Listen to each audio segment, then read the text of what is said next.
We are back, ladies and gentlemen, with a brand new poppin' Lando Project. It is September 10th, and I'm here joined with the big dog himself, Mr. B to the C. Everybody, round of applause. My man. We got a winner on our hands today. I have some questions for you. What's up, man? It's some technical questions, some YouTube algorithm question stuff. Yes, we can't cuss in a certain amount of time within the opening of the show, right? It's like 30 seconds. It's like 30 seconds. Yeah. How long have we been going here? I would say with the music, right? With the music, I think we've been going for about a minute and 20.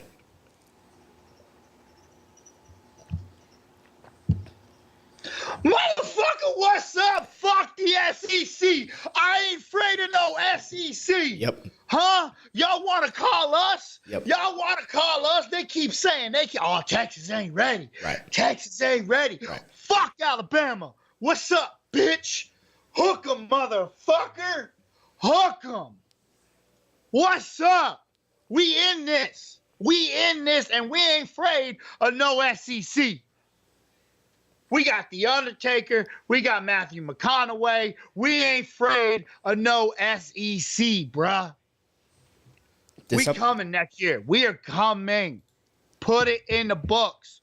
All right? The world of college football is about to change next year. Look me dead ass in the eye, bruh. Look me dead ass right now, because we coming, and we gonna fuck all y'all motherfuckers up. Y'all can't take the horns, baby. Bonesaw is ready. Bonesaw. Bonesaw is ready. Man. Dog, I am so fucking hyped. I am tired as shit. But my God, was that a freaking game. By the way, what we're talking about is Texas versus Alabama. Texas versus Alabama. Goddamn right. Just for the fans out there that may not know sports ball, right? They may not know the ball of the sports. Yeah. But, bruh, did you watch the game? I did not. I did not see it, but I saw your reaction to it on Le TikTok, right? Dog, it was such a good game. It was competitive. It was a hard fought win. I will tell you the game I did watch. Coach Prime, baby. Bro, Coach Prime is the truth. Coach Prime, baby. 2-0. The Big 12 better watch out, because when he take over next year, that's gonna be his league now. Oh yeah. All right. When Texas Tech is sitting here going, yeah, UT's leaving, fucking OU's leaving. We gonna be good. It's gonna be our house. Nah, bruh. Coach Prime is coming, and he's gonna take over the Big 12. Yeah, man. Coach Prime may be the biggest thing in sports right now. Mm-hmm. Like, he really is. He might be the biggest thing in sports, which is crazy. And guys, I know the thumbnail says Ashoka. I know the title says Ahsoka. Don't worry. We're going to get to Ahsoka. We have a lot to discuss. But just give us a few minutes to talk about Coach Prime. Okay? I never liked Deion back when he was a cornerback. I didn't, right? I just wasn't a fan. I respected talent. Just wasn't a fan myself. Man, I was a Champ Bailey guy. That man's prime time. I understand. But I will tell you what. I appreciate good mentorship. Mm-hmm. I appreciate leading the youths, right? And I appreciate damn good football. What this man has been able to do, even though, they may lose the rest of the season, right? But already 2-0, taking a 1-11 team. I think they've won 3 games over the past 3 seasons. Took them from 1-11, and now they're nationally ranked. Mm-hmm. I gotta ask you though, because there's a lot of people that aren't happy with prime time. They're haters. I mean, I slightly understand. He did kind of screw out that school. Jackson? Yes. I don't think so. How did he screw him out? Because look at this. Nobody except Prime went to everybody. He went to all the big schools. Yep. And they all told him no. Yep. Jackson the only one that told him yes, and then he just kind of bailed and took their talent. Gave him 2 state championships in a row. I mean, not two championships back to back, right? Yeah. I think they won one. I think they lost a second, but still went back to back. Jackson State is now a university that everyone now recognizes. Yeah. And he took that program to that level. Here's how I look at it. At some point, you got to make the leap because as a coach, you have an expiration date. I like that. See, because I'm on his side too. I'm with you. Yeah. Because either he gets fired from you live long enough to see yourself become the villain. Yep. He took his opportunity, and he also re-energized that program. Granted, yeah, he may have taken his son and his other son and his other son and his other son. And a few other players. But at the same time, he trained those kids since they were 8, 9, 10. I'm with you. I'm not mad at it at all. My buddy Teddy, who y'all will all see on my TikTok pretty regularly, he's the one that's always asleep. Right. But he is one that's not too happy about it, and he made me see some points, and I get it. Mm-hmm. I get it. It kind of sucks. It was a little shady, but at the same time, you got to go where the money is. You know what I'm saying? You got to go with the money. That's how the world works. You got to go with the money. I mean, and at the same time, he put money into that program. That money that was never there. Exactly. And he saw his opportunity to continue to go in his evolution as a coach. At some point, how much does he have to give you guys for you guys can say, okay, thank you so much for what you've done? Because you gave us a championship, but we ain't had one in a few years. Yeah. So, I mean, people hate on Deion because he's given his team, he doesn't do team captains. He does leaders and dogs. People hate on him for that. I like that, by the way. Hell yeah. I think you can find anything about what he's doing and just hate on him because he's also Coach Prime. Exactly. And he's always going to be, the show. It's going to be more about him than anything else. Right. Because he is Coach Prime. I had no issues, man. I'm happy I'm happy for Coach. I'm happy for Deion. I'm a believer now. Do you believe? I do. To be honest, it's just awesome because this is the first time in a very long time that I'm still invested after week 2 because normally by now the Longhorns suck and we've been taken out of everything. Right. So I'm happy for you guys, man. I'm still involved. I'm like, oh, we got 2. We're doing it. I mean, like I said, I don't have a college team, so if supporting the Texans, Texas UT. Is what this channel is going to do, then I'm for it. At the same time, I will let you know this. If Texas ends up meeting Colorado, yeah, I'm rooting for Coach Prime. You're Coach Prime. I'm just with Coach. Nothing against you. I'm not mad at you. I'm not mad at you. The swagger's there, bro. The swagger's there. I mean, and he's just the biggest thing in sports right now. Good for him. Good for Texas. Right? Shout out to all the college football teams that won over the weekend. And, guys, we got football today. We got Sunday football. Sunday. The horns are blowing around the world getting ready for Sunday football. Right? Yeah, I'm hyped for Sunday night tonight, baby. Get your fantasy leagues in order. Get your fantasy leagues in order. If you haven't done it yet, this is your opportunity. Hit that like button, subscribe, and share, by the way, fellas. All right? Hit the like button, subscribe, and share. Get your fantasy stuff in order.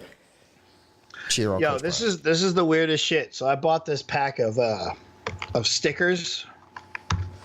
I thought you were going to say you bought that Alabama pack, but all right. No, not even. I don't know where. There was one in here. I was just looking at it that I was going to show you here, but it just seemed to have disappeared. But it's a Star Wars pack, right? Yeah. And it's really cool. It's like. It's got these little tiny stickers, like you see. There's Boba Fett, Star Wars guy. Maul Savage Press. I can't see. You have to bring it a little bit closer. I like Savage Press. I like Savage Press, bro. We got Obi-Wan here. Oh, that's old Obi. Yeah, that's Ben Kenobi. We got little little Luke right there with his blue lightsaber. Anakin's lightsaber. Of course, everyone's favorite RoboCop. Yep, that's definitely Star Wars. Obviously a Star Wars character, you know, Star Wars. That's what it says.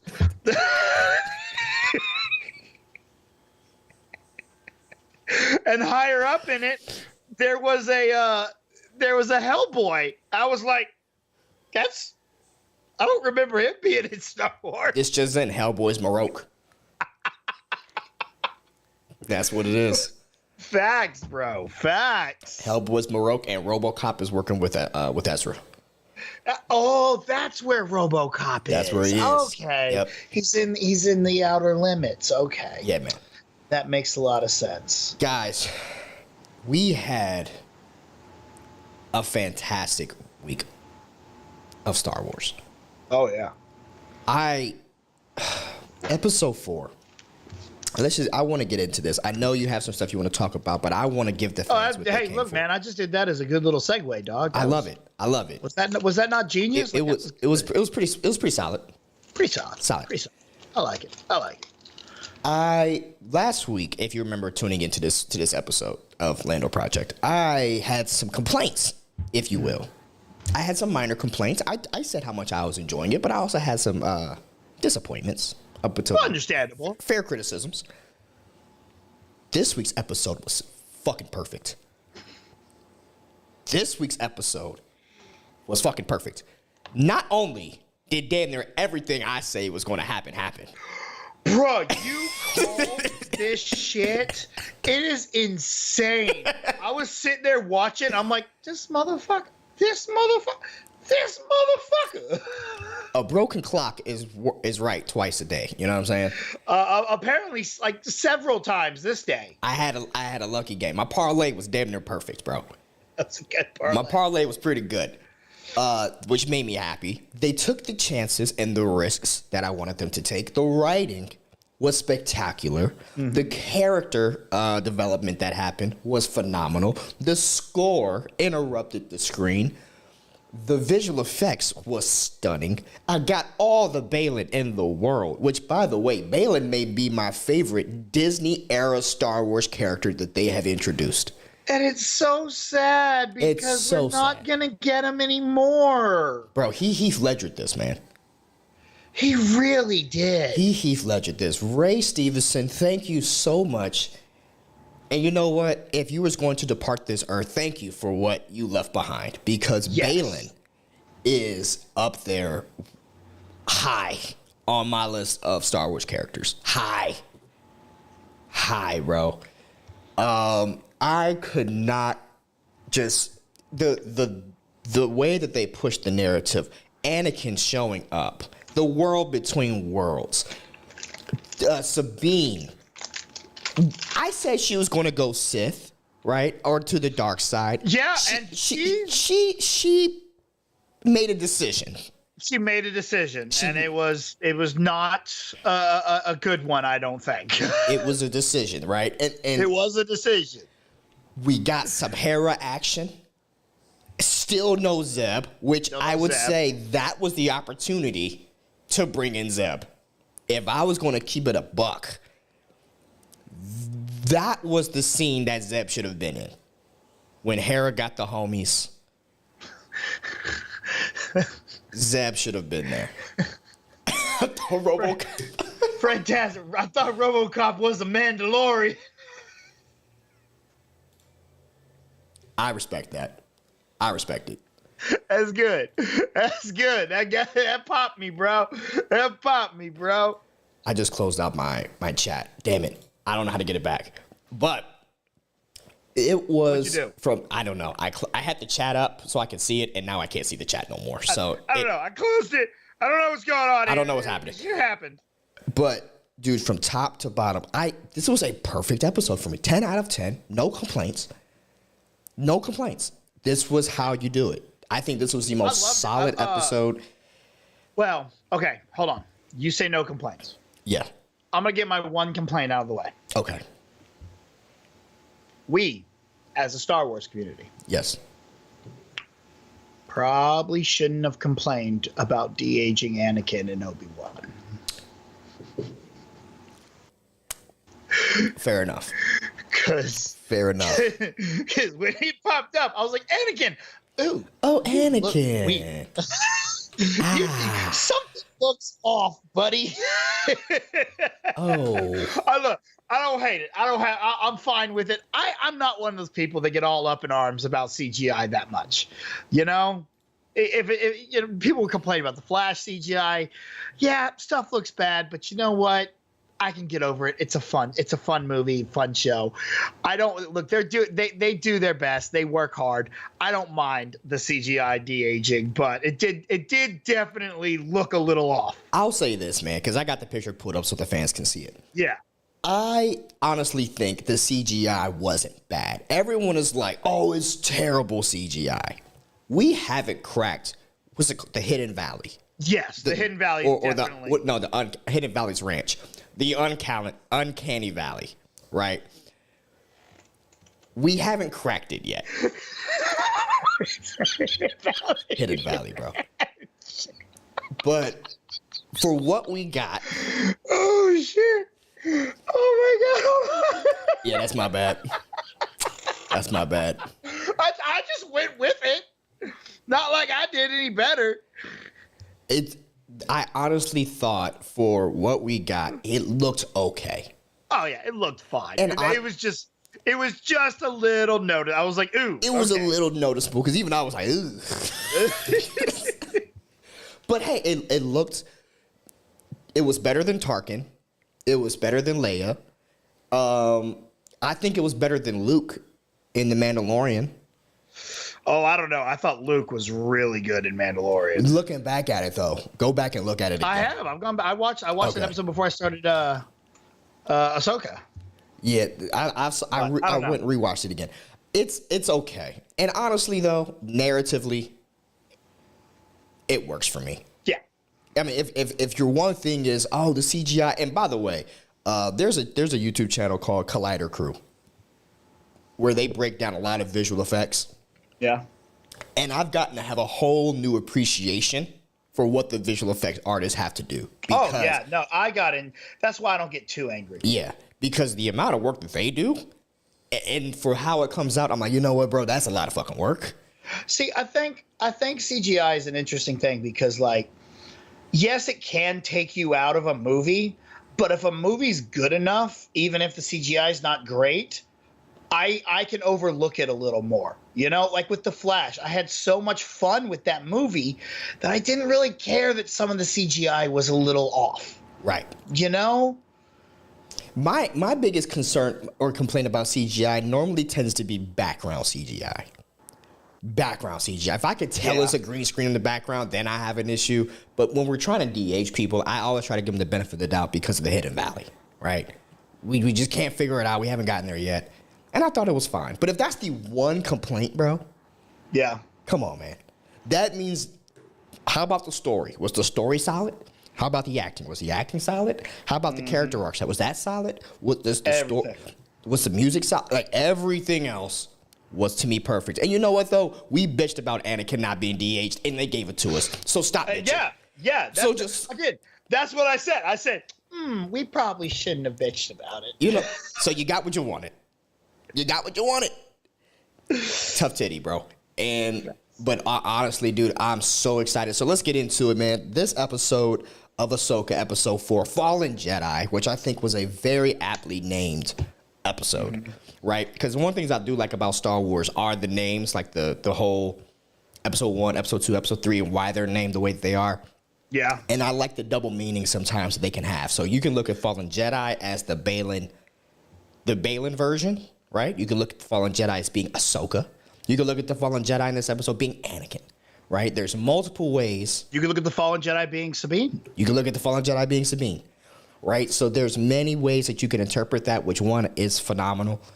But you get this episode where pretty much you have Ahsoka, you have Sabine. They're still trying to figure out their ship issue.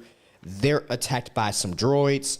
You get some cool, what's his name? The droid got some action in, right? Huang Yang. Yeah, Huang Chi, right? Huang Chi. Yeah, Huang Chi was out here, right? Dishing it out. You got your Sabine versus Shin Hati, right? Shin Batty, as Star Wars Theory calls her, right? And I like that fight. I like the fight. You had a phenomenal lightsaber battle between Ahsoka and Baylan. Baylan has some great bars to throw at Ahsoka. Oh, he really did. You know what I really liked about that lightsaber fight with him and Ahsoka? What's up? There's some moments in it that it's very slow, and they're just kind of batting at each other. Right. And it's very reminiscent of Obi-Wan and Vader in A New Hope. Yeah. And it kind of makes that fight a little more realistic for stuff, you know? Like it's more of a style that they're going so slow. Right. Rather than we filmed this a really long time ago and this was the best we could do. You know what I'm saying? I thought it made a lot of sense because not everyone is going to be as efficient with the lightsaber as Anakin Skywalker. That was his whole thing. It was about how great he was with the saber. And well, yeah, but that's what I'm saying. Like when you look at A New Hope on its own, right? You know, that fight is, you know, a product of its time. Correct. Whereas everything else is a lot more boom, boom, boom. So now looking at Baylan and Ahsoka, when they kind of slow it down and methodically go at each other in that fight a little bit, it kind of adds a little more. That was a real that fight actually makes a little more sense in A New Hope.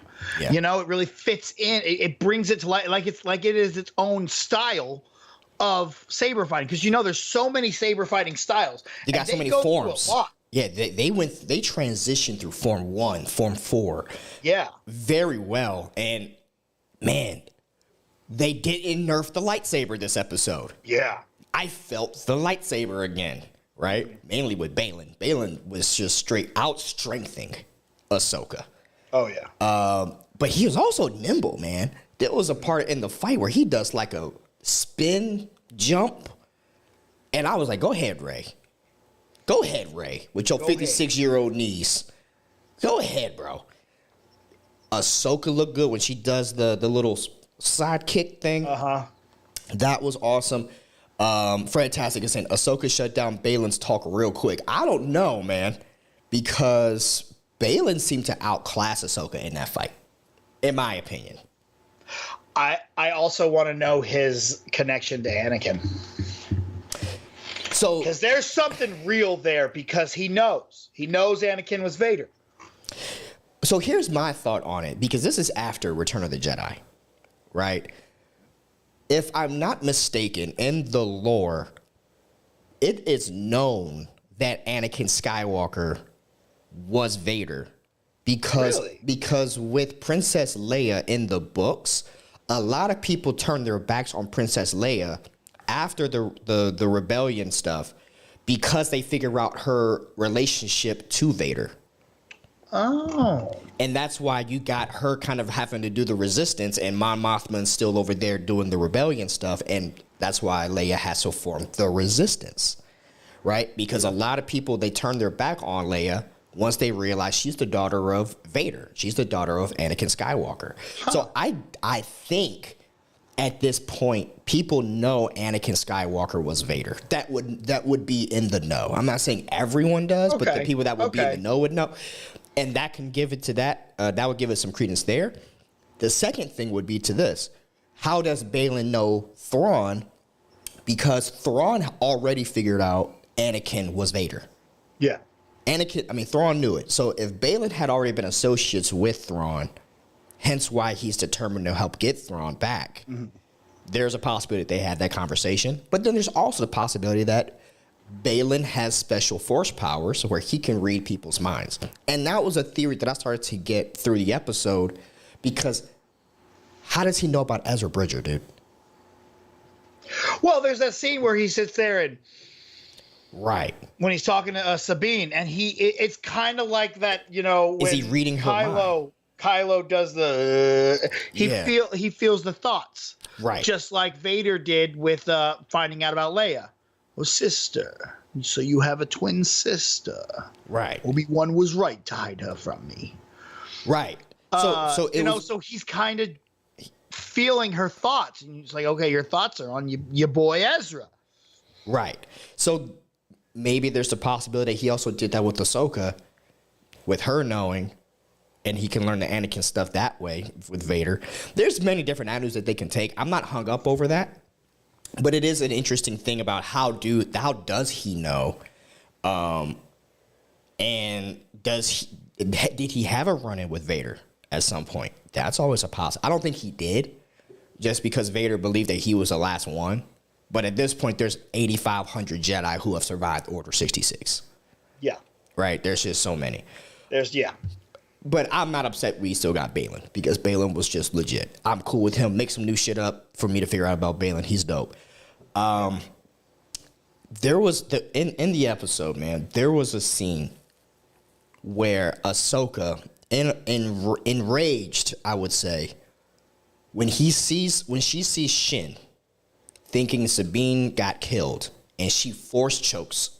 And she force throws her. I think she force choked her and threw. I think that was like a choke slam force throw. That's dark side, bro. She really tapped into her rage a lot this episode. Yeah, which I thought was an interesting way to go with Ahsoka, bro. It is very Anakin Skywalker-ish. It is very her master-ish. Right. What are your thoughts, man? I like it because for certain reasons. One, I know she's training Sabine, but she's not a Jedi. She said it numerous times. I am no Jedi. Right. All right. So that's why I'm kind of okay with the more, she kind of leans in a dark side a little bit. Because look, man, sometimes you got to, all right? Sometimes you got to get out there and you got to get a little dark, and you got to get a little mean, and you got to get a little gritty if you want to fuck up Alabama, and that's what Ahsoka's trying to do. She's trying to get that anger in her because she kind of needed it at the moment. Right. She was about to get got. I mean, it is not uncommon to see Jedi tap into that. I mean, the most notorious of which was Mace Windu. Mm-hmm. Mace Windu, we known, uses the dark side in his Jedi prowess, right? He was not afraid to step over that. To an extent, I would say Yoda as well, right? But it's not uncommon for Jedi to tap into it. But in that moment, that look on her face screamed pain. Now, I wanted to ask you this, though. This takes place after Grogu, right? After she passed up on the opportunity to train Grogu. Her reasoning was because Grogu had attachment. I don't think that was her actual reasoning. I think that's what she told Mando. Right. I think she passed up on training Grogu because she failed at training Sabine. Correct. All right. Now let's get into that, because in that conversation between her and Balin dropped something in that conversation, which was wild, about Sabine's parents and family died in the Purge, and that's when Ahsoka stopped training her. Oh, I didn't know if it was right then. Well, that's what they were saying. It was like you and Sabine pretty much broke up after the Mandalorians got attacked by the Purge. Yeah. And Sabine's family, who was in Rebels. Yep. They dead. Last time we saw them, they dead. They dead now. And then that's when Ahsoka and her kind of parted ways. That was interesting to me, because that helps me put this into context. That's a few years after the end of Rebels, right? The Purge, the Mandalorian Purge. So that means they would have had a few years of potential training between Ahsoka and Sabine. I think the Purge, if I were to guess, it takes place it's probably, we could probably look it up, but I would guess it takes place between Empire and Jedi, because there's 5 years between Empire and Jedi. Right. So my assumption is the Purge would take place there, because that would give you enough time for her to have been training Sabine, as well as enough time from the Purge to when we see Mandalorian, for that to have all settled and taken its place in time, you know? Mm-hmm. I think that's where it would kind of fit in. That would be my guess. So my guess would be she quit training her right there before Jedi, right there before the Battle of the Second Death Star. Right. How do you feel about that drop, though, about this potential timeline with Ahsoka and Sabine? I love it. It makes sense. It adds a lot of characterization. It adds meaning to why she does what she does later in the episode, mm-hmm. when she gives the map to Baylan, because she thinks Ahsoka's dead now. She does. Her family's dead.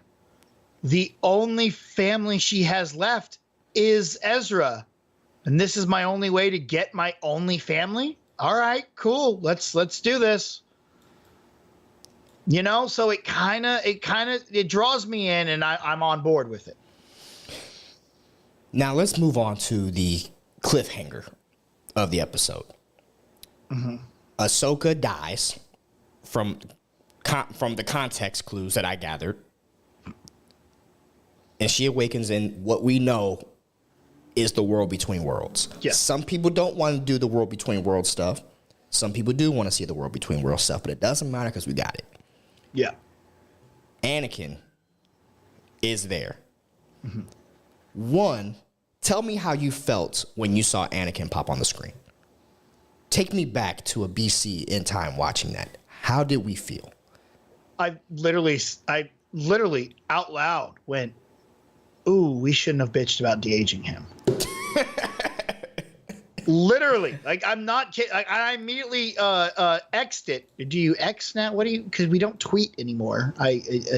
Yeah. I don't know what we did. Whatever I do on the X, I did that, and I was like, oh yeah, we should not have bitched. Like, that was literally my first thought, and I like it. I like seeing him there. It's cool. I didn't have too much of a oh my god, because we knew he was coming at some point, so I was ready for that. And as soon as she's in the world between worlds, I'm like, okay, something's gonna happen here. So you're kind of knowing it as is. And right when she felt like I knew she wasn't dead. I'm like, there's 4 episodes left. You don't kill the tide. If this show had been called Rebels season 5, I might have been a little more okay. Something might have happened to Ahsoka. Yeah, you don't kill the main character unless it's Arrow, right? Facts. God, I was so proud of them for doing that. I was so proud. And then it was immediately negated when they came back from the fall break on the very next episode, and he was already back. I was like, yeah. I was like, y'all should have let this hang for like 2 or 3 episodes. Like, he should have been off for 2 or 3 episodes. Anyway, sorry. I digress. All good. So real quick, I want to Fred Tastic said, my belief about Mace Windu is he used to be Sith, then became Jedi. I don't know if I buy that, but that would be interesting. That is interesting. Suge Knight, shout out to Suge, happy NFL Sunday. So I just wanted to say shout out to that. Guys, while we're talking about this, drop your favorite moments into the chat. We want to talk about this with you. So engage with us. Let us know how we feel, man. When I saw Anakin, dude, I knew we was going to see Anakin. To see him in the world between worlds opens up a realm of possibilities on what is happening to me. Mm-hmm. And I love the fact that we're using him in this way, right? How do you think they're using him? Do you really think it's Anakin? More Scott's. You think it's the brother? The son, yeah. Or the son, that's right. The son, not the brother. Yeah, I mean, it has to be, right? If we're going to, because the way Dave Filoni just went balls deep, right? With the world between worlds, the Mortis gods were central to the world between worlds. She is, I don't want to say the incarnation of the daughter, but she was revived by the daughter, right? And Anakin was connected to the son. So we could go in this way. So there could be a possibility that next episode, these two battle, right? Now, on the flip side, this could just be Anakin. Could you imagine Seeing live, and could you ever think could possibly see live action Ahsoka versus Hayden Christensen as Anakin Skywalker? That'd be so sick. That'd be so sick, bro. I'm so excited. I'm so happy, dude. I just can't explain how happy I am. Now, I know it was such a good episode. It's just so strong. This is some good Star Wars right now. Not to mention that this is technically the first time we see Anakin after Vader died, right, in the timeline. Because we know we got Hayden back, but that story Obi-Wan which took place before everything. Mm-hmm. This is the first time in canon Anakin has come back post death, right? Now, if this is Anakin, I have one major question that I want Anakin to ask Ahsoka. Yeah. Right? I just got one major question that I think he should ask. Hi, Ahsoka. Hi, Snips. Glad to see you, right? I hear that you're going on this journey to go handle Thrawn. My question to you is, why did you go get a Mandalorian Jedi apprentice instead of my son? I know that exact reason. I don't know why people are asking that question. Ahsoka knows very well that Luke is doing a very important task right now of trying to rebuild the current Jedi. She knows that Luke is sitting there building that castle and working. Like, she talked to him. We've seen that episode. We've seen that communication. And she's like, I got my stuff I have to go do, and it is mine. Yes. So I'm going to go. You have your stuff you have to do. Stay here and do it. I understand that. But if we're trying to prevent another intergalactic war. But she thinks she can do it. She knows this is her thing. And she goes, I know people who have been in this fight with me. We can protect now. Luke can protect the future. Because Luke has to create the Jedi Order. I think Ahsoka thinks we need the Jedi Order in Luke's creation. She thinks Luke's going to give us a better Jedi Order, the one we truly need. And that's how I assume that is. That's where my mind goes immediately. I hear you. Do you 100% like that? Yeah, I'm fine with that. I think because taking me out of the world and as a spectator, not looking at it in world, I'm going, I don't need Luke here. All right. So unlike in some movies, when we're watching a Marvel movie and we're like, well, why don't you call Captain America? Why didn't you call Iron Man? I feel like this truly has a reason of why Luke is not there. All right. She probably has no idea whether or not Grogu left Luke or not. Fair. So she may think he's still there with Grogu and maybe more students that need him right now. She knows that younglings need him. And if she fails, she needs to know that Luke is there. Like, I think she was there on that planet to talk when she was talking to Luke, was saying, yo, I'm going to look for this dude Thrawn. If I fail, it falls on you. But I'm going to go. And maybe we get some kind of flashback to that, because why else would she have been on that planet at that time? You know? There was no reason for her to be there other than, oh, we want her on the Mandalorian, so just put her on that planet with Luke while he's building the castle. And then she can have that conversation and leave, and you're like, well, why were you there in the first place? What was going on here? Now, do you think that she calls Luke for the Heir to the Empire movie? Oh, yeah. I think we see Luke in the movie. I hope we see Luke, and I hope we see a young Kylo. Possibly. I think that'll be lit. We could do that. I'm trying to think of timelines, and I just that could work. But look, we already have little child Jason here. All right, so I don't know if I want another youngling or anything. We got I don't need the Rugrat. I don't need the Star Wars Rugrats. Okay. But I'm just saying it would be nice though to see, because we've heard all the stories about Luke and Kylo, right? How they went off on their adventures, blah, blah, blah, blah, did their kind of stuff. I just feel that if Thrawn does come back, it does present in itself an opportunity to intertwine Luke's story with this story. Yeah. Which I think would appease. It'll be fan servicey for sure, but I think it'll be a good fan service. Now, I don't necessarily need to see Luke, right? We don't need to have Luke. Yeah.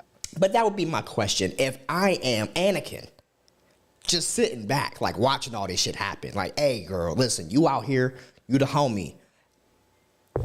But like,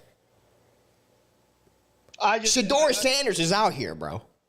Like I it's just one of those things that I don't mind that at all. I think it makes perfect sense, and that's just where my head goes. Whether that's the actual story or not, I don't know. Well, maybe and maybe they will explain that at some point. Maybe at some point that will come into effect. They're like, "Yo, Facts. Luke wasn't there because Luke was doing this." That's fair. You know, we don't need to see. We don't know.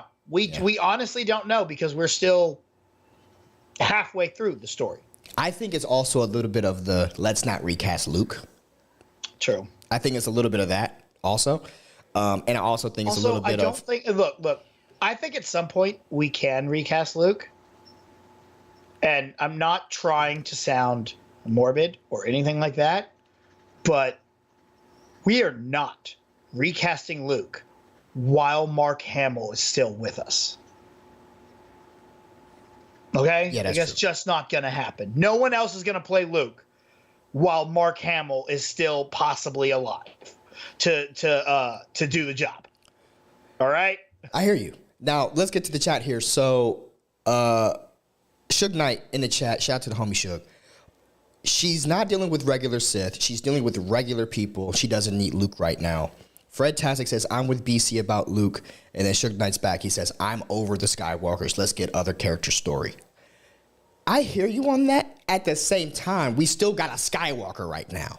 Star Wars is the story of the Skywalkers and R2-D2. It is the story of R2-D2. Well, they've gotten so far away from it now because he's not in Mandalorian and now he's not in Ahsoka. So he's really far away from the stories we're hearing about, which really hurts my soul. But I miss R2, bro. I miss R2. I do. I think it was Solo that was the first movie to not have him in it. And I was really sad. Was he not in Solo? He was not in Solo. Neither of them, C-3PO or him. Like, you see him on Scarif in Rogue One, so I was really excited that he was there. Yeah. And everyone's like, where would he have been? I'm like, he could have been on Corellia. Like, they just could have been there for some reason. And he sees Solo run by, and he's just like, oh, yeah. And 3PO's like, oh, there's panic. You know? They could have been there, and I would have been so happy just to be, yay! But it's okay. We got Chopper. You're the fucking worst. I know. But I love Chopper. You know what, though? Chopper's orange. Chopper is a war criminal. Yes, he is.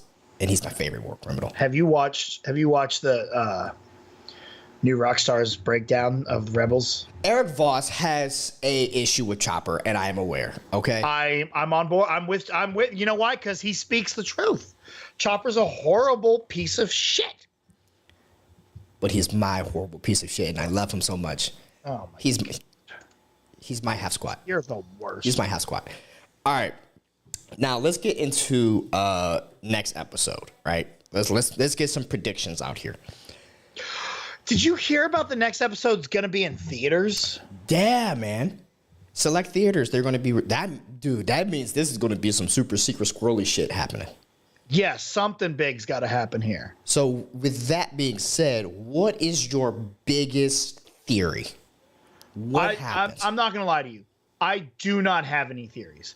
I have no idea what's going to happen next. I don't know where we're going, and I love that because in wrestling terms, they're working me. Okay? Yeah. I cannot predict anything. All I know is I think we're going to get our first glimpse of Thrawn in this next episode. I definitely think we get Thrawn. Will finally show up, but I don't think it'll be till the very end. I think that'll be the cliffhanger of this episode. Well, the clip that we keep seeing in the trailers of Thrawn, it's him on the Eye of Sion. Yeah. I definitely think that we get Thrawn here. I'm thinking we may not get Ezra yet. If it's an 8-episode saga, right? 8-episode series. I'm thinking Ezra comes in an episode later. But I definitely think we see Thrawn next week. I am just curious about... I think Baylan or Shin is going to betray one another. Yeah, Shin seems like she's not completely on board. Right. With Baylan, because he's like saying she's like, what the fuck's wrong with you? Like, let me kill this bitch. Right. Now Baylan was also like, I promised her, unlike her former master, and I intend to keep it. Right. Yeah, I get it, but I don't know if she gets it. You know what I'm saying? We can have another apprentice betraying their master. Yep. Yeah. And which would make me sad. Because I think she's going to be a pretty big character going forward. I'm more interested in Baylan, bro. I am too, but I hear you. I hear you. I see you. I feel you. Yes. But I kind of want to see Baylan get his shit off, bro. Like, I don't know in what way, in what capacity. No, man, as far as theories, though, I'm theoried out. Like, I'm with you. I feel like all of my theories happened this episode. Yeah. And I don't know where else it's going to go. Now, my thing is, I think we're going to get a lot of World Between Worlds. And I think we're going to get a good explanation on what is happening there. I do not think Anakin is a Force ghost. No. I don't think he's a Force ghost. I think that this is a connection to Ahsoka more so than it is Anakin coming back.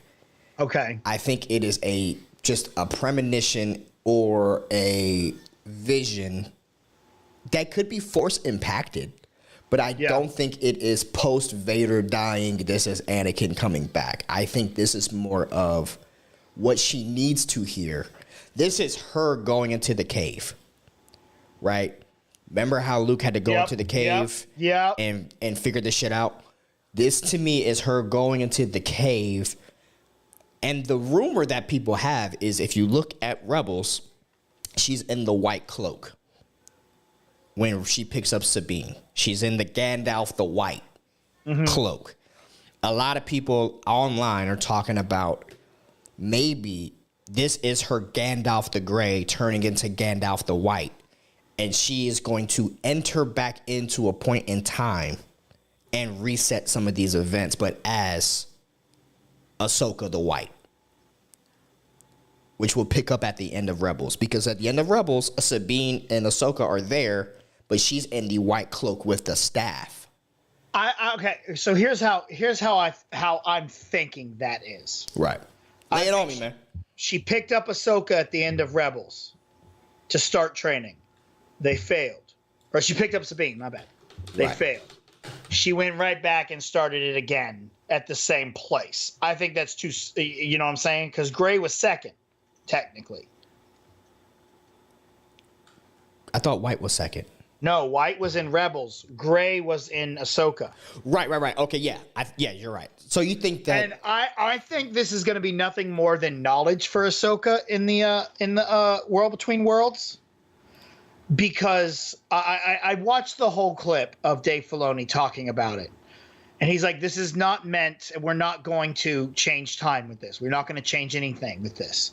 This is meant for Jedi to be able to go get a vision into moments in time. And it's different for every Jedi. It's not like there's just a door you can go in, but you can tap into this. And that's where you go in. You cannot, like they said, they couldn't have saved Kanan because Ahsoka had to go back to the same door she came in. Right, because if they saved Kanan, the people in Rebels would have died. Yes. Right? So, for Taska's sake, so Exactly. Lando was saying So- Ahsoka's going to activate the Omega-13 from Galaxy Quest and reset the end of Episode 2. Yes. That is what I am saying. I do believe this. Only because Dave Filoni is a creature of canon. Mm-hmm. I think that her being in gray is on purpose. I think he would be the one to say she would have to be in white for this episode to work. So for her to be in white in one and gray in the other, I think he's going to close the loop on that and explain why that is. I think she was just wearing white on the first day, and then she was wearing gray on the second day. Dog. Like, because if they send her back to that point in time, then she's not in the future with us. Then she's not in the next 4 episodes at all, other than just the World Between Worlds. That's not going to happen. I think it will. You think that the star of the show is not going to be in the rest of the series? No. Okay, so I am thinking Because if she goes back, then the loop is closed, and she is in the past and no longer able to get to the future. Because every time she gets to that point, she goes right back to start the beginning. Oh, I see what you're saying. I see what you're saying. Yes. It's unlike the other ways of time travel. This is it'll be a closed loop. She then cannot get back to the world between worlds because she put herself back into this and altered things. But what you're saying is if you send her now to the Rebels season where she came out in the white, she never gets past this episode of Ahsoka. She goes into the world between worlds every time and goes back to Rebels. She never survives that fight with Balin. She always falls off and goes into the world between worlds, and that's how that loop is closed. So therefore there is no future of Ahsoka. So how did it work then when Ezra pulled her out? He put her back. She went back to the exact same moment. Oh, that's right. Okay. Because you see her walking out that way. Ezra went back through his door, and she walked off back to hers. Because if you look back at that fight, you see her at the end walking out. Yeah. So she went back to that same moment. So you're thinking it's the same point. Like Mild Manner Comic Nerd, he's saying, from what I understand, it's the same point in time. They just didn't have her with the staff when she met with Sabine. See, no, I think it is 2 separate times. I think the first. I don't know. In the timeline, then which one comes first, gray or white? I think she's not going to. I think what? No. I think on January 1st, she showed up to pick up Sabine wearing white. January 1st, 2023. Okay, They failed their training on July 18th, 2025. Okay. Yeah. And then on August 3rd, 2030, she showed up at that same place wearing white now wearing gray now and picked up Sabine to start again. I can see that too. That's what I'm saying that whole thing is. I can see that too. And I think she's in the world between worlds now, and Anakin is going to show her to see the time and space that is where Thrawn and Ezra are, and she's going to go, oh, I need to go there then. Okay, cool. And she's going to go there, and then she'll get back to our galaxy with Sabine and Ezra and them. She's going to use the world between worlds because they destroyed the map. So now she has no way to get there. But she is in the world between worlds, so she can now exit the world between worlds where they are and use their technology to bring them back. I can buy that. Second theory. People think that the world between worlds is where the dead Jedi go. When Obi-Wan says, I will become more powerful than you can imagine, and pretty much when they're Force ghosts, they are going from the world between worlds into the pocket where they need to be. That's genius. That makes a lot of sense. So you buy that. So you buy that. I'd buy that for $1. So Qui-Gon, Obi-Wan, Anakin, Yoda. Because Yoda has been in the world between worlds before. Mm-hmm. He's one of the few characters Palpatine tried to get through. Failed, right? But if they have transcended into the Force Ghost spirit, then the Force Ghost would be the premonition of that character that is in the world between worlds. and then stepping out of the world, stepping between out. worlds. That would make a lot of sense. That would be lit. That would really then connect that would a lot of things. Then that would make this Anakin post Vader. Mm-hmm. Which could be very interesting. Very true. And that would make him also more powerful than you can ever imagine. Now, do you think that the world between worlds is Peridea? What was Peridea? When Balin was talking about Peridea, and he was like, this is only a tale that we've heard of in the Academy. Oh, maybe. And that is where, like, no one believes it can happen. I don't know. That's my guess. Because I don't think Peridea is the other galaxy. No. I don't know. I totally spaced on Peridea. That's all right, so let's get to it. Monumental Comic Nerd, they just reenacted the scene for live action. Maybe. But it's such But she doesn't have the staff. My problem is she doesn't have the staff. I would believe that 100% had she had a staff with her. If she had a staff, I feel you. And they talked so much. Dave Filoni has talked so much about Gandalf. Mm-hmm. He's talked ad nauseum about how much he loves the Gandalf character. Yeah. Ahsoka could be Gandalf. Fredtastic. They know the paths used by Jedi. Follow the Purgles. Plus the tracker is still on the hyperdrive. Is the track? Oh. But wait a minute. I thought the hyperdrive stayed back. Did the hyperdrive go with them? I don't know. I thought like the hyperdrive was just like a thing, and then they shot through it like in Mario Kart. No. That was a ship. That was a big circular ring ship. Oh, that's what it was. And they do have the tracker that Big Man Chopper threw on the hyperdrive. When they did the barrel roll, he threw the tracker.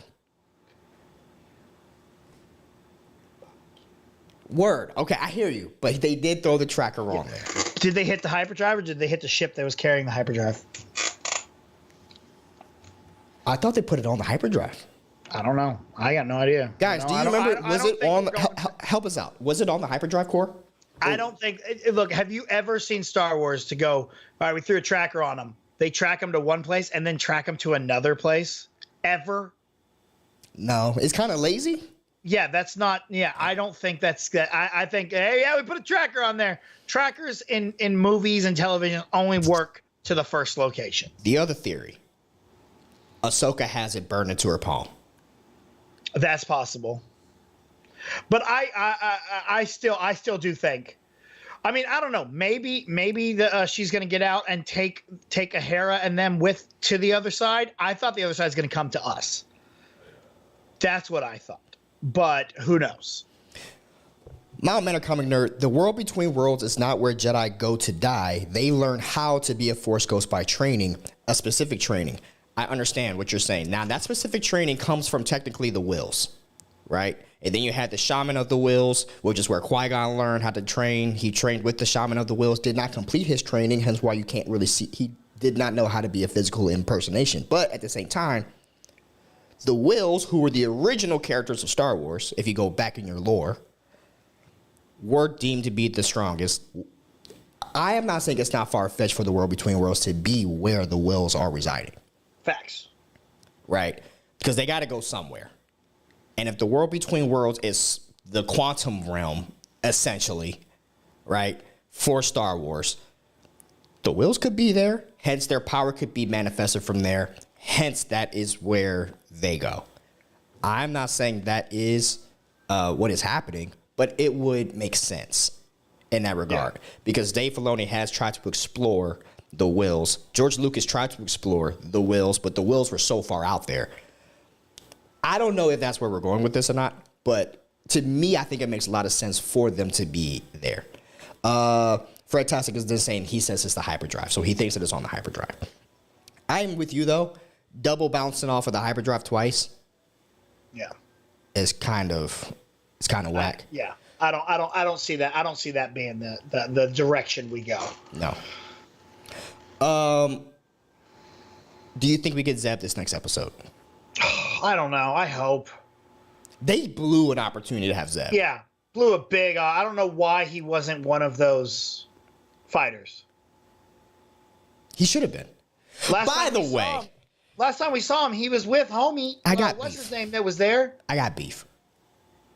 Who you got beef with? You kill the black fighter, the black dude. We finally get a black dude, and he's just nobody. just boom, done. By the way, I heard one of the other fighter pilots was not Bruce Wayne. John Wayne's. John Wayne, yeah, Mando, yeah. Mando, right? And I think he's one of the ones that die. Yeah. Right. So they killed him along with the black dude. And the other girl is a Star Wars stunt performer. Like, she does a lot of the stunts for Star Wars. Nice. Yeah. Nice. So it was cool to see her get, like, you know, her own little. And it was good to see Mr. Kim again. Uh-huh. I yeah. like to. I mean, again, Zeb should be with him, though. Zeb should be with him. Last time we saw Zeb, they were together. They were together. But I'm glad. Not keep them together. Mr. Kim is becoming the Wong. The Wong? He's becoming Wong, bro. I like it. He's Wong, and I'm here for it. I think no one hates Mr. Kim. I think we all love Mr. Kim. I think that's awesome. Now, let me just ask you a few questions, though, before the season's over. Do you think we see Jason start his training? I know you hate Wolf Cub. I don't care. I hope not. Okay. Do you think... I think that's going to be saved for some kind of movie or spinoff or something. Mm-hmm. I think that's all a setup to get them something. Do you think we bring in any of the Mandalorian characters into the show? No. No. Do you see her tease? We got to go get some homies. We got to go get Mando. We got to go get Bo. It's not going to be that on the nose at all. No. So you think that this is just going to end Thrawn coming back? They get Ezra back. Ezra's coming back, right? It's going to be the Rebels crew back together again, and then they're going to just say, "We're not getting Luke, but we're going to go fight Thrawn." And to the Empire. I don't know. I don't know how this ends. I like I said, they're working me, bro. They got a good gimmick going, and it's got me hooked in. And I don't know where the story goes, and that's what I love about it the most, is that I am just here for the ride. I love it. Fredtastic says, I heard a good explanation of the world between worlds. It's like a library where you can read the books, but you can't inject yourself into them. That's from the Geek Buddies. I like that. I really like that. That is exactly what Dave Filoni said in kind of a much better way. So it's a knowledge base. I think we know it's a knowledge base, but you can interfere. It's just the repercussions of interfering causes mass effects for interfering. Yes. Hence, because we know you can interfere because Ezra interfered. Mm-hmm. We know you can interfere, but you're not supposed to. See, and my thought process here is Anakin pulled her into the world between worlds. You think so? I think so. I think it's the Mortis God, bro. Well, whoever that is right there. Pulled her in. Pulled her in. I like that, dude. Mild Manner Comic Nerd. Think of the world between worlds as the DeLorean from Back to the Future. You plutonium for the flux capacitor. That's why in Rebels it was destroyed by Ezra when he got out of the world between worlds. Well, that specific portal was destroyed. Yeah. Right? Yeah. And then, like, here's the thing. It could be really cool if this is the son, and we end up getting that character with Sam Witwer playing him. Because I was wrong. Remember how last week I said that she heard someone in the thing and it sounded like Darth Maul? Yeah. I was wrong. It's the son. Yeah, could be the son instead of Maul. Yeah, because Witwer voiced him too. And it is actually a line that the son says. The son says, "Is he the chosen one?" or something of that regard in that episode, and they just retook that same clip and put it into the Ahsoka series. Oh, but Maul said that too. but it matches exactly what Okay. it matches exactly the way and how it sounded said it. that the son said it, not so much that the way Maul said it, because they both had Gotcha. different ways. They said the same thing. Because Maul was dying at that time. Maul was dying at the time. Yeah. And I think it makes more sense for it to be the son than Maul, especially tying into Ahsoka when we know that Ahsoka was already gifted from the daughter, right? See, okay, but again, yes, it would be cool if that happened for us who have watched Rebels. But to see Anakin melt away to somebody else, would that throw off a lot of the non-Rebels fan? Like, is my mom gonna understand that? Because my mom doesn't know Rebels at all. She doesn't watch cartoons. I don't know. She likes live action. I don't know what Mama BC knows, man. I know, but that's what I'm saying. Like, I don't know if the general audience will understand that. So I don't know if they will go that direction, but it is a possibility. I'm trying to get an image up of the sun. There we go. I like the idea of the sun, but I also feel like it'll be a weird pull to not get Anakin, because I think we want to see Anakin. I think that's the thing, is we want to see Anakin. We want this to be Anakin, not a fake Anakin. We want this to be mild-speaking Anakin, warm Anakin talking to Snips. Which, by the way, when he called her Snips... And this is the first time that we actually see Anakin talk to his Padawan in live action. Because so far, there's been no time ever in lore where live action lore we got those two on screen together. I really am looking forward to this next episode. On the screen? Yeah, it's the chat. It's backwards on mine. I'm aware. Okay. I wasn't going to bring it up. Is it just mine, or is it? No. Okay. So it's just popping up back. Okay. All right. I was a little confused. I was trying something new and I messed it up. Thanks for calling me backwards? out. Thanks Am for I backwards? No, I'm backwards. You're backward? I'm backwards. Oh, I see it. It says Batman on the back on your posters. They're backwards. There you go. I inverted the. Thanks for calling this out on the live stream, by the way, bro. Sorry, I'm confused. I was like, what is going on? Did I not sleep enough? Why can I? Fredtastic. I see contact vibes by the son using Ahsoka's memories of Anakin like they did in the movie. Okay. I don't understand that. Can you explain that for me? Oh. I see contact vibes by the son using Ahsoka's memories of Anakin like they did. Contact, the movie Contact with Amy Adams. It's been so long since I've seen that. And Jeremy Renner. The Alien movie. Yes. Okay. All right. Okay. That makes more sense. Mild manner comic nerd meant to say use plutonium, but Fredtastic explanation from the Geek Buddies is way better explanation. Which, once again, he was pretty much saying it's like a library where you can't read the books. Where you can read the books, but you can't inject yourself into them from and that makes more sense. Yeah. Either way, man, the beautiful thing about this episode is it's given us so much to chew on. Like, it's given us so much to chew on where Han Solo didn't, where Obi-Wan didn't, where the sequel trilogy really didn't. I hope they stick to landing for sure. But this was definitely much needed for episode 4 because it was turning to a point where I was about to tap out. Right? Where if this episode did not do well, I was going to put it right there with Moon Knight.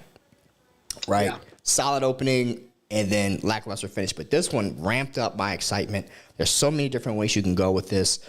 So many avenues for sure. I really hope we get a really good Thrawn. I hope that they are writing him to be the smartest man in the universe. It's leaving a lot to the imagination. Mild Manner Comic Nerds, so far I feel they have done a good job explaining the story of Rebels without watching it. They just didn't talk about Kanan. That is where I would disagree a little bit. Who said that? Mild Manner Comic Nerd.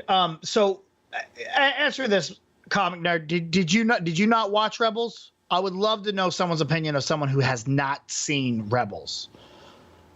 Lindsay hasn't seen Rebels. Okay, well, she's got the kid right now, huh? Well, yeah, she's got the kid right now, but she hasn't seen Rebels, and she was pretty confused. Okay. She was just pretty confused about like what is that? What is that? What is that? But I don't think it was confusion enough to take her out. Okay. It was. Yeah, because when my mom started watching, she's like, "Am I supposed to know who these people are?" I'm like, "No, Mom, you didn't watch Rebels. You don't know who any of them are." Okay. She's like, "Okay, all right." Yeah, that would be my only thing. I think it's. I still wish they would have done a little bit more, just a little bit more. Yeah. Of exposition where they talk about Kanan, they talk about Ezra and Thrawn a little bit more, but I don't need a whole recap. Yeah. You know, and if anything, I feel like they should have done a previously on. And thrown Rebels in there. Where they thrown Rebels in there, like they did the previously on for Obi-Wan, right? It might not. Yeah. They did it previously on for Obi-Wan. Yeah, so, they caught you up on all of the original trilogy, the prequel trilogy. We got King's Portal in the chat, man. I can't wait for Ahsoka to be over. I'm tired of hearing it all over YouTube. Listen, King's Portal, I hear you, bro. We only got a few more episodes left, but enjoy it while you can. If you can enjoy it. When Ahsoka's over, there's probably not going to be anything else on YouTube because the strike is still going on. And this is all we got. Jack shit. This is all we got. Pretty soon, we're not going to have anything. This is all we got, man. I'm just enjoying it while we can. Mild Mannered, he says, I watch all Rebels and Clone Wars. Okay. And then he says, normies watch for lightsaber battles. I like the lightsaber battles in this. I thought that these were very well done lightsaber battles. Definitely they weren't as dance choreographed as Revenge of the Sith, which I still think Revenge of the Sith has the greatest lightsaber battle. I'm sorry, not Revenge of the Sith. Episode 3? Revenge of the Sith. Okay, yeah. I still think Episode 3 has the best lightsaber battle. Yeah. And followed by Episode 1. The Darth Maul, Obi-Wan. I think I still go Darth Maul over Sith. You do? Yeah, and I 90% of it is because of Duel of the Fates joining it, though. Duel of the Fates is so it's just too perfect. That scene and that score makes Episode 1 worth watching. Mm-hmm. Oh, it's literally the best thing about Episode 1. I could do without the pod racing. Oh, you're fucking nuts. I love the pod. Everything else with little Anakin, I'm not great on, but the pod racing scene, I thought, is one of the most epic things I've ever seen. The sound mixing in that is, it's beautiful. I love that scene. I love to blast my sound system when I watch that scene. Did you catch the picture of Kanan in the Ghost? No. Was it Freddie Prinze? It was very blurry. Oh. I just typed in picture of Kanan on the Ghost, and I just forgot that there is a TV show called Power Ghost, and there's a character named Kanan, and it messed up my search. Oh, really? Yeah. That's cool. But yeah, like there was a picture of Kanan on like the steering wheel, I guess, but it's really blurry. Who is it that did the thumbnails? Brian Ward from Schmodown, right? Yeah. He has investigated it. And it looks like it's an old picture of Freddie Prinze Jr. at like a press event that they just like put a goatee, little landing strip right here. Yeah. Which I thought was pretty sick. Mom Anarch, they haven't talked about Kanan as much, but I love how they showed the live version action of the actual group pick. I thought that was pretty good. Bring back Clancy as well. I want to see more Clancy. Yeah. I liked him in that episode. Bring him back. Fred Task, I would like to see a portal in the World Between Worlds showing Rey grab the lightsaber over Kylo. You mean the scene that should have been Luke getting the lightsaber from The Force Awakens? Oh, yeah. Okay, sure. I don't really care to see Rey.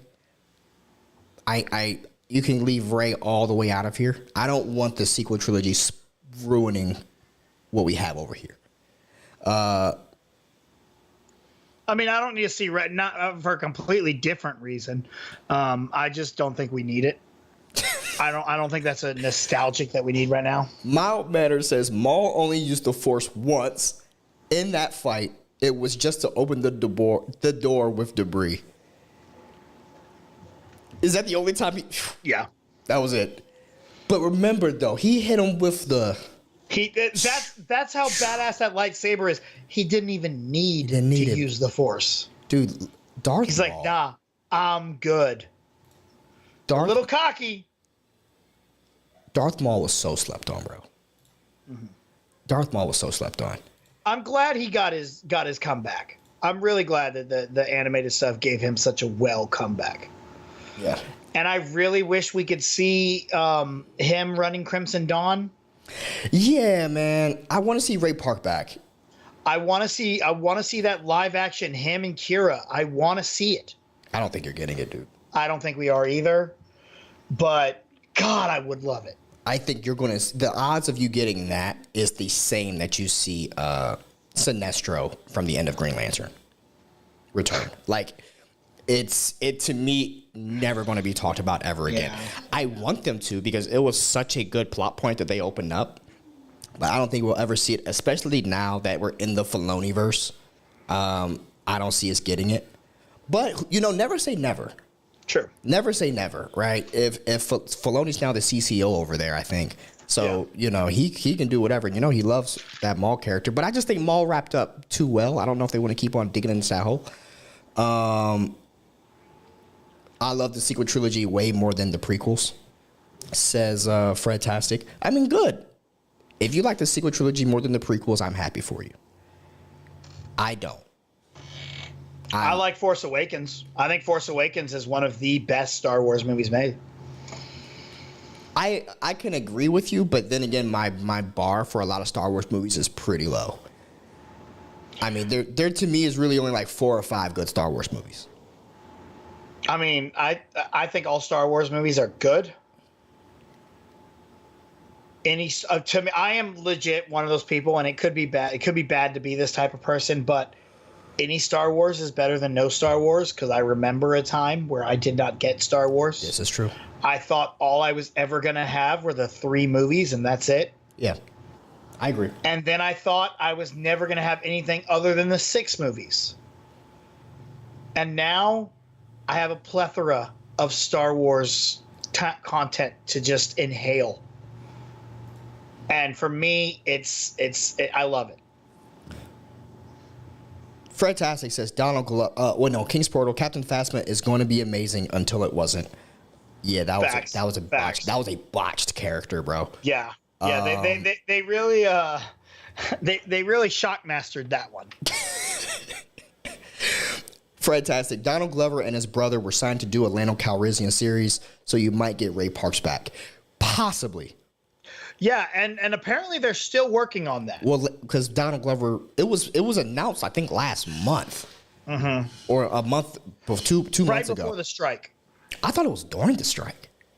Was it during the strike? I thought it was during the strike, man, where they announced that Donald was going to be writing that series. Force Awakens equals A New Hope reskinned. Yeah, we've heard that. Yeah, I mean, I don't mind it. That's fine with me. I thought it was a good way to reintroduce us back into the world, but I mean, I think we all know that The Force Awakens was a rehashed trilogy also into one. And then King's Portal also said, I always read the novels and comics. That was enough for me. Dude, the Timothy Zahn Heir to the Empire original stuff was my favorite stuff to read, and I love the remix that they did just recently. Excuse me. But, yeah, man. All kinds of good stuff, dude. All kinds of good stuff. I'm super excited for episode 5. I think BC is super excited for episode 5. So much to have. Is there anything else we want to talk about, man, before we get up out of here? You wanted to talk about heels. I did want to talk about heels. And we do need to wrap because football's starting. We need to wrap. But what'd you want to talk about? Because you said to remind you wanted about something about it. Yeah, I just want to see if you're watching it, man. Like, I love Heels. I love the first season of Heels, and I just realized that like the whole season of Heels dropped, I guess, or like most of the episodes. No. Yeah, we got 6 episodes of season 2 so far. I think I'm 4 or 5 in. Okay. I'm loving this show, dude. What was the last episode you saw? Oh, I can't remember. I think it was when she went to the other dude, like the Gully. Gully, yeah. Willie went to Gully. Yeah. There's an episode coming up that is a flashback. I saw the flash. About Tom, the one about Tom. Yeah, I saw that. And when he goes to meet with WCW. Yeah. And then he has that talk with did you see the one after that? No. Heavy stuff. As a wrestler who is not able to get back in the ring anymore,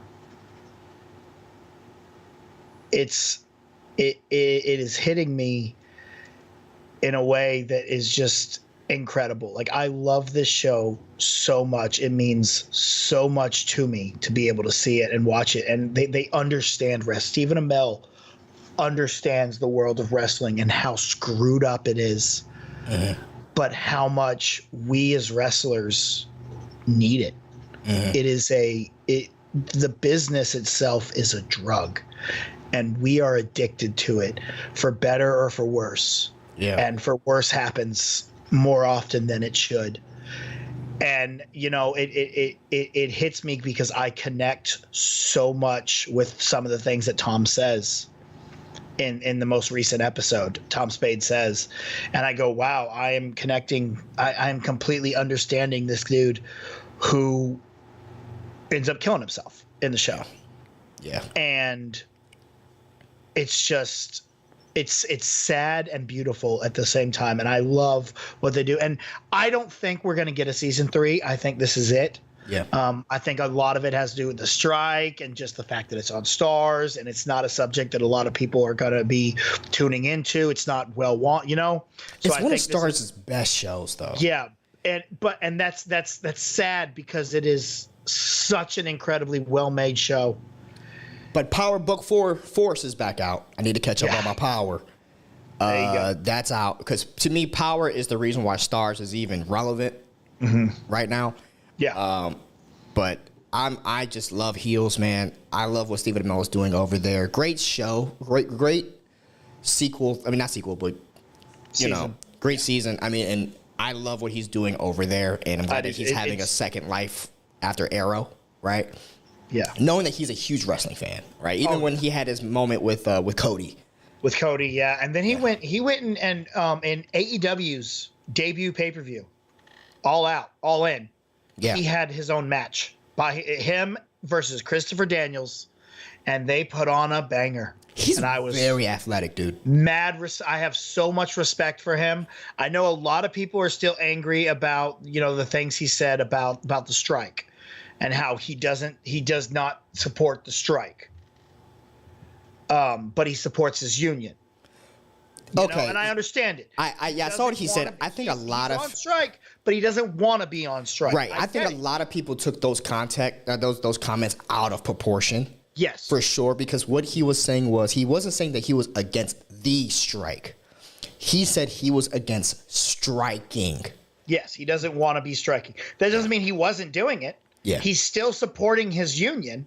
And I understand people's thoughts. Like me as a union member right now of not the actors union, but I'm in a transit workers union, and we're dealing with our contracts and stuff right now. And I don't think it's a good idea to say in an interview, I don't support this strike. He probably say it to you boys. Yeah, probably shouldn't have said it in an interview.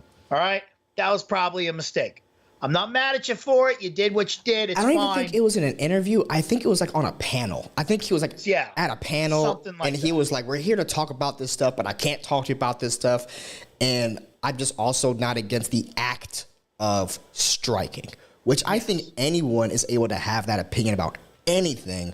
But he was also like, I support my union. Because what he says, I would like for us to just, be paid and do our jobs. Correct. That's what he was saying. Paid properly, do our jobs. Let's go. This is what I love to do. I want to go do it. So I understand. Probably shouldn't have said it in a public forum. I hear you. But is what it is. A little egg on his face. So, and I think that will add in a little to them not being able to get a season 3. But again, I love Heels so much. I still love Stephen Amell. It's such a good show. It really is. Yeah. Let's clean up the chat real quick. We got some last things to address. Justin Towns was in the chat. He was saying, has anyone read Lockdown, the Darth Maul book? He's imprisoned, if I remember correctly, purposely as a sort of agent and has to really delve into the dark side of the Force. It's a good read. I haven't read Lockdown. I don't know how to read. Hoo-yah. Fred Tastic says, go Cowboys. Yeah, buddy, them boys, Cowboy Nation. I do hope you guys win today against the Giants. I do. Look, I need another victory, and I got some bets going on. I need some players to make some yards. Parlays, baby. Goddamn right. I'm in the running for 500 today. Oh shit. Mild mannered. If you watch the fight with Ahsoka and Maul from the final season of Clone Wars, they show live action movement from Ray Parks wearing a motion capture suit with him doing all the moves from the fight. Ray Park is such a godsend for Star Wars, bro. He really is. Not just for Star Wars. Fuck that. Ray Park is Toad. Toad? From the X-Men. He played Toad. Oh, yeah, that's right. Ray Park is Snake Eyes. He is Snake Eyes. Ray Parks is a gift. Ray Park was the Headless Horseman. I didn't know that. Yep. Did not know that. Ray Park is a gift to humanity. That's and I love him as much as I love Sam Witwer. Right. They are Darth Maul. They. Ray and Sam. I hear you, man. Fredtastic, for Star Wars, I want to know, where is Omega? Oh, yeah. Bad Batch. I need to catch up on Bad Batch, bro. I would like to know too. I don't think I've seen the final couple episodes of season 2, so I got to go catch that up. Does Omega connect to this? Not really. Okay. They're off doing their own thing. Gotcha. Mild Manner says, go Jets. He says, go New England Jets. Sorry, I don't watch football.